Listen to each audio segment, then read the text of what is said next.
15 सितंबर को प्रधानमंत्री नरेंद्र मोदी जी पूर्णिया आ रहे हैं और इस मौके पर सीमांचल वासियों को बड़ी सौगात देंगे। बड़ी सौगात यह है कि पूर्णिया एयरपोर्ट का उद्घाटन होगा। साथ ही साथ पूर्णिया जिला वासियों के लिए भी एक बड़ी सौगात है, बड़ी खुशखबरी है और वो ये है कि पूर्णिया से पटना तक जो वंदे भारत ट्रेन चलाने की बात कही गई है, जो अप्रूवल जिस ट्रेन को मिल गया है, उस ट्रेन को भी हरी झंडी प्रधानमंत्री नरेंद्र मोदी दिखाएंगे। और आपको बता दें कि ये दोनों चीजें पूर्णिया के लोकसभा सांसद पप्पू यादव की कोशिशों का नतीजा है, क्योंकि पप्पू यादव ने सड़क पर, सदन पर उन्होंने आवाज उठाई, बोला, लिखा और यही वजह है कि आज पूर्णिया में हवाई अड्डा भी बनकर के तैयार है और पूर्णिया से पटना तक के लिए जो वंदे भारत ट्रेन है यह भी चलने को तैयार है। 19 मार्च 2025 को सदन में पप्पू यादव ने पूर्णिया से पटना तक के लिए वंदे भारत ट्रेन की उन्होंने मांग की थी और इस मांग को कबूल किया गया और पूर्णिया से पटना तक वंदे भारत ट्रेन चलाने की बात कही गई, मान ली गई। आपको बता दें कि देखिए, अगर कोई नेता सवाल करता है, मांग करता है तो उनकी मांग पूरी की जाती है। बस सवाल करना आना चाहिए, मांगना आना चाहिए और तभी आपको मिलेगा, वरना कोई भी आपको झोली में उठा करके नहीं देने वाला है जब तक आप सदन में आवाज नहीं उठाएंगे। ये बहुत बड़ी बात है। अब पूर्णिया से पटना तक के लिए जो वंदे भारत ट्रेन चलाने की जब बात हुई या रेल मंत्रालय की तरफ से जब इसको अप्रूवल मिल गया तो अररिया के लोकसभा सांसद बीजेपी से है प्रदीप कुमार सिंह, उन्होंने चिट्ठी लिख करके रेल मंत्रालय को लिखा और उन्होंने इसी ट्रेन को जॉगबनी से चलाने की मांग की। लेकिन यहां पर सवाल ये उठता है कि भाई, केंद्र में आपकी सरकार है, स्टेट में आपकी सरकार है, तो ये मांग आपने पहले क्यों नहीं की? जब पप्पू यादव ने इसकी मांग की और ये मांग कबूल कर ली गई, इस मांग को मान लिया गया, पूर्णिया से लेकर के पटना तक जो है वंदे भारत ट्रेन चलाने की बात कह दी गई, तब आपकी नींद टूटी और आप सिर्फ चिट्ठी लिख करके मांग कर रहे हैं कि भाई इस ट्रेन को जॉगबनी से चलाया जाए।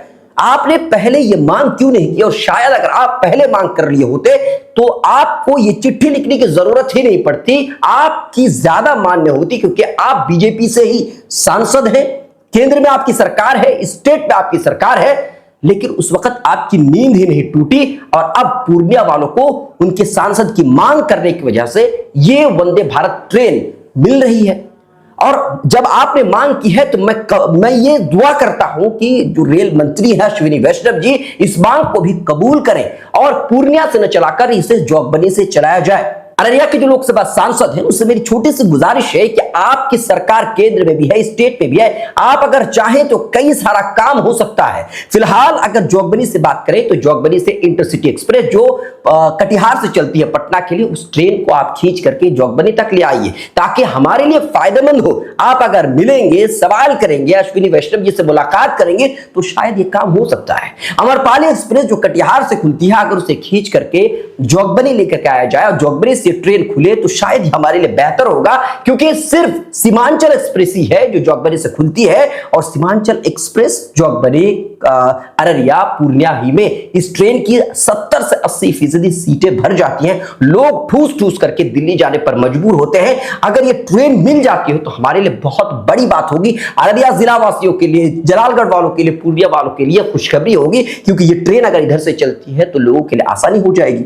क्योंकि जो कटिहार से इंटरसिटी एक्सप्रेस पटना के लिए चलती है तो सुबह जॉगबनी से कोई ट्रेन कटिहार के लिए नहीं चलती, इसीलिए उस ट्रेन को पकड़ना यहां के लोगों के लिए आसान नहीं होती है। जॉगबनी के लिए, जॉगबनी वालों के लिए, फॉरबिसगंज वालों के लिए और अररिया वालों के लिए। और आप हो सकता है ये कहें कि भाई जॉगबनी से एक ट्रेन तो दानापुर के लिए चलती है, तो जॉगबनी से जो ट्रेन दानापुर के लिए चलती है सुबह के 5 बजे चलती है, फॉरबिसगंज से वो कट जाती है, ललितग्राम होते हुए वो चली जाती है दानापुर, तो सुबह के 5 बजे वो ट्रेन खुलती है और दिन के 4 बजे वो दानापुर पहुंचती है, यानी कि 300 किलोमीटर की दूरी तय करने में लगभग 11 घंटे का समय लग जाता है। जबकि इंटरसिटी एक्सप्रेस जो कटिहार से खुलती है वो 6 साढ़े 6 घंटे में पटना पहुंचा देती है। सुबह के 6 बजे खुलती है और 1:10 पर यह ट्रेन पहुंचा देती है पटना जंक्शन पे।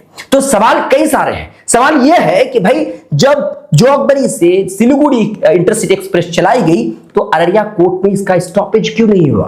तो जॉगबनी से जो सिलीगुड़ी इंटरसिटी एक्सप्रेस चलती है वो अररिया कोर्ट पे नहीं रुकती है, जबकि अररिया कोर्ट मेन स्टेशन है, मुख्य स्टेशन है अररिया जिला वासियों के लिए। लेकिन यहां पर स्टॉपेज नहीं है, ना ही जलालगढ़ में स्टॉपेज है, अररिया आरएस में स्टॉपेज है, लेकिन अररिया कोट रेलवे स्टेशन पर इसका स्टॉपेज नहीं है। पता नहीं क्यों नहीं दिया गया, इसके पीछे का क्या कारण है, आखिर क्यों, वजह क्या है? देखिए, आप अभी सरकार में है, केंद्र में भी आपकी सरकार है, स्टेट पे भी आपकी सरकार है। अगर आप मांग करेंगे तो कई सारी चीजें अररिया जिला वासियों को इससे फायदा हो सकता है। आप 3 बार के सांसद हैं, लेकिन आप इस तरीके से मांग नहीं कर रहे हैं जितना कि मांग किया जाना चाहिए। और मुझे उम्मीद है कि आप अपने पद का फायदा उठाते हुए अररिया जिला वासियों को भी फायदा पहुंचाएंगे। और मैं उम्मीद करता हूं कि जो पटना से यानी पूर्णिया से पटना तक के लिए जो वंदे भारत ट्रेन चलाने की बात कही गई है, वो ट्रेन अब जोगबनी से चलेगी। अगर आप थोड़ी और कोशिश कर ले, सिर्फ चिट्ठी लिख करके काम नहीं चलने वाला। अगर आप मुलाकात करेंगे, बात करेंगे, तो हो सकता है ये काम आसान हो जाए। इंटरसिटी एक्सप्रेस जो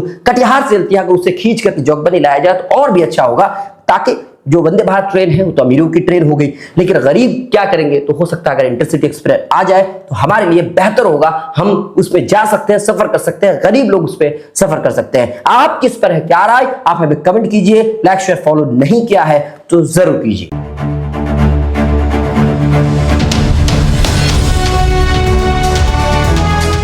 ट्रू रिपोर्ट्स, सच आप तक।